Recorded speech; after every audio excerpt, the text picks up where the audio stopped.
ভুলেও এই 5 ধরনের নারীদের বিয়ে করবেন না। হযরত মুহাম্মদ সাল্লাল্লাহু আলাইহি ওয়াসাল্লাম বিয়ে করার সময় এই 5 ধরনের নারীদের এড়িয়ে চলতে বলেছেন।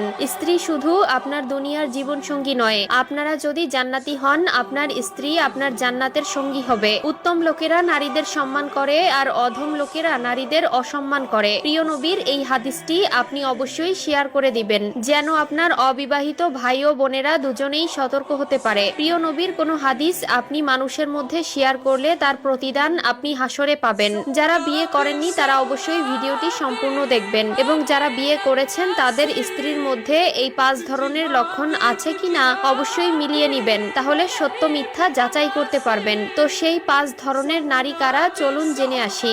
যারা বিয়ে করেছেন তারা অবশ্যই আলহামদুলিল্লাহ কমেন্ট করবেন, যারা বিয়ে করেননি তারা অবশ্যই ইনশাআল্লাহ কমেন্ট করবেন। নারীদের তৈরি করা হয়েছে পুরুষের পাঁজরের হাড় থেকে। নারীদের যেমন মাথায় তুলতে নেই তেমনি পায়ের নিচেও রাখতে নেই, তাদের স্থান সবসময় বুকে রাখতে হবে। তবে এমন কিছু নারী আছে যাদের বিয়ে করলে সংসারে অশান্তি লেগেই থাকে, এমনকি সংসার ভেঙে যাওয়ার মতো সমস্যায় পড়তে হয়। এই 5 ধরনের নারীর মধ্যে 1 নম্বরে যে নারী রয়েছে তারা হলেন একজন খারাপ স্ত্রীর প্রথম বৈশিষ্ট্য হলো ধর্মের কমতি থাকা। পুরুষদের সেই নারীদের বিবাহ থেকে বিরত থাকা উচিত যারা আল্লাহ তাআলার কথায় ভয় পায় না। ধর্মের জ্ঞান কম থাকায় তাদের আচার আচরণ খারাপ হয়। 2 নম্বরে সেই নারীদের থেকে বিরত থাকতে বলেছেন যারা স্বামীর থেকে নিজের কাজের প্রশংসা নিতে চায়। উদাহরণস্বরূপ, কোনো স্ত্রী যদি স্বামীর জন্য কোনো কিছু করে এবং তার বিনিময়ে খোঁটা দিয়ে কথা বলে অথবা প্রশংসা নিয়ে ঝগড়া করে। 3 নম্বরে সেই সকল নারীদের থেকে বিরত থাকতে বলেছেন যে নারীরা বাজার ঘাটে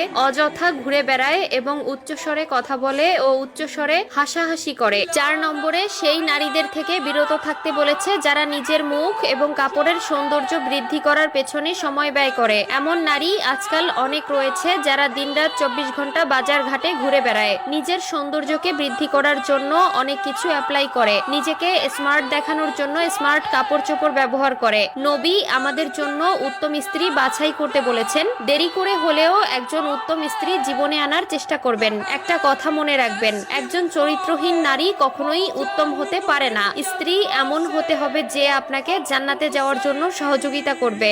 5 নম্বরে সেই নারী থেকে বিরত থাকতে বলেছে যে নারীদের আকাঙ্ক্ষা বেশি। এসব নারীরা যা দেখে সেটা নিয়েই আফসোস করে, সেটা পাওয়ার জন্য তাদের ভিতর একটি আকাঙ্ক্ষা ইচ্ছা তৈরি হয় যা একসময় সংসারের উপর বিরূপ প্রভাব ফেলে। প্রিয় দর্শক, অবশ্যই বুঝে শুনে জীবনসঙ্গী গ্রহণ করবেন। এমন জীবনসঙ্গী গ্রহণ করবেন যে আপনার জান্নাতের সফরের সঙ্গী হবে। তাই আছে একটি ভুল সারা জীবনের কান্না। প্রিয় দর্শক, হযরত মুহাম্মদ সাল্লাল্লাহু আলাইহি ওয়াসাল্লাম আমাদের এই দুনিয়া থেকে সকল বিপদ আপদ বালা মুসিবত থেকে বেঁচে থাকার অনেক উপায় বলে দিয়েছেন। তিনি তার উম্মতের জন্য কতই না উদার, কতই না মায়ার।